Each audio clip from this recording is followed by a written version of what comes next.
अच्छा पिला माने ओडिशा पुलिस कटक जो स्टेट सिलेक्शन बोर्ड तरफ नोटिस एवं आसी कि तुम जो रही कि आमर ओडिशा पुलिस रो पोस्ट ऑफ सिफो आ कांस्टेबल ने देखिए ये देख 9/10/2024 in view of the puja vacations the last date of filling of online application for the post of sepoys and constables in battalion in respect of indicative advertisement number 1/SSB जोटा कि तुम 14 September 2024 आसाला ताकू तुम online application data को extend कर दिया जाइए कौन ना 30 अक्टोबर 2024 पर्यंत। तो बर्तमान देखिले तुम 30 अक्टोबर 2024 पर्यंत ऑनलाइन एप्लीकेशन फिलअप कर तेणु ओरी होनी पूजा वेकेशन एक्सटेंशन होती तेणु जो मैंने अप्लाई करना जल्दी अप्लाई करदेव।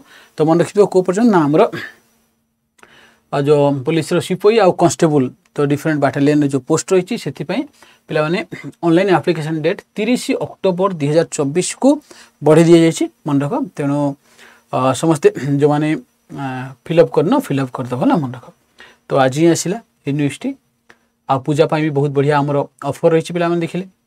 तो Y595 कोड निश्चय व्यवहार करियो। ओडिशा पुलिस आम जी सिपाही जो रही आम कांस्टेबल बैच ताकू एनरोल कर तो भल प्रिपरेशन कर तो रिजल्ट निश्चय भल कर।